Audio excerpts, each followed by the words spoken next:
రేపు ఉంటావా తెలియదు, కానీ ఎందుకు బ్రతుకుతున్నావో తెలుసా? కేవలం బ్రతకడం కాదు, ఎందుకు బ్రతుకుతున్నావు? మనిషి జీవితంలో అత్యంత పెద్ద మోసం ఏంటంటే తనకి చాలా టైం ఉందని అనుకోవడం. మనమంతా రేపటిని ఖచ్చితంగా వస్తుందని ఫీల్ అవుతాం. ఈరోజు అయిపోతే రేపు ఉంటుంది, రేపు అయిపోతే ఎల్లుండి ఉంటుంది అనుకుంటాం. కానీ నిజంగా చూస్తే మన చేతిలో ఉన్నది ఇప్పుడు ఈ క్షణం మాత్రమే. చాలామంది జీవితం ప్లాన్ చేస్తారు, కానీ జీవితం వాళ్ళని ప్లాన్ చేయదు. మనిషి భవిష్యత్తు గురించి కలలు కంటాడు, కానీ భవిష్యత్తు మాత్రం మనిషిని గురించి ఏ హామీ ఇవ్వదు. ఇక్కడే ఒక అసలు ప్రశ్న మొదలవుతుంది. రేపు ఖచ్చితంగా బ్రతికి బట్ట కడతావన్న గ్యారంటీ కేవలం 50% మాత్రమే. నువ్వెన్ని జాగ్రత్తలు తీసుకున్నా, ఎక్కడికి వెళ్ళినా, ఏ మూలన దాక్కున్నా కూడా చావును మాత్రం ఆపలేవు. అదెప్పుడైనా, ఏ క్షణమైనా, ఎలాగైనా రావచ్చు. ఒకవేళ రేపు నాకు తిండి దొరుకుతుంది, నేను బ్రతుకుతాను అన్న నమ్మకం నీకున్నా, క్లారిటీ నీకు 50% మాత్రమే. కానీ ఒకవేళ బ్రతికి బట్ట కడితే కనుక తిండి ఎలా దొరుకుతుంది అన్న క్లారిటీ మాత్రం నీకు 100% ఉండాలి.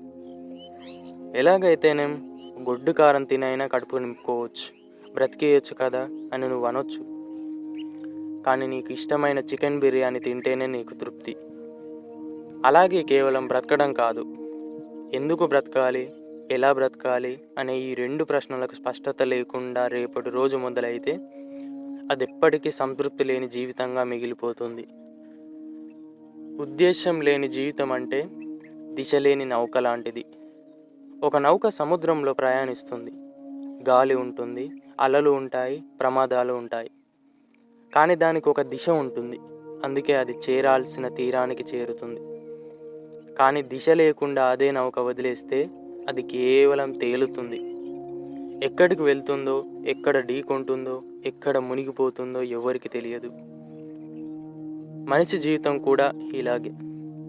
చాలామంది ఉదయం లేస్తారు, పనులు చేస్తారు, తింటారు, పడుకుంటారు, మళ్ళీ అదే చక్రం. ఇది బ్రతకడం, కానీ ఇది జీవించడం కాదు. కానీ జీవించడం అంటే ఏంటి? మన ప్రతి రోజుకి ఒక అర్థం ఉండటం, మన కష్టానికి ఒక కారణం ఉండటం, మన పోరాటానికి ఒక దిశ ఉండటం. ఎందుకు బ్రతకాలి అనే ప్రశ్నకు సమాధానం దొరికితే ఎలా బ్రతకాలి అన్నది స్వయంగా క్లియర్ అవుతుంది. డబ్బు కోసం బ్రతుకుతున్నావా? గౌరవం కోసం బ్రతుకుతున్నావా? ప్రేమ కోసం బ్రతుకుతున్నావా? లేక నీ సామర్థ్యాన్ని నిరూపించుకోవడానికి బ్రతుకుతున్నావా? ఏదైనా కావచ్చు, కానీ అది స్పష్టంగా నీకు తెలిసి ఉండాలి. లేకపోతే నువ్వు కేవలం పరిస్థితుల చేతిలో నడిపించబడే వ్యక్తిగా మిగిలిపోతావు. చావు అనేది ఎప్పుడో ఒకరోజు ఖచ్చితంగా వస్తుంది, అది మన నియంత్రణలో లేదు. కానీ బ్రతికే రోజుల్లో అర్థం ఉండాలా లేదా అనేది మాత్రం మన చేతుల్లోనే ఉంది.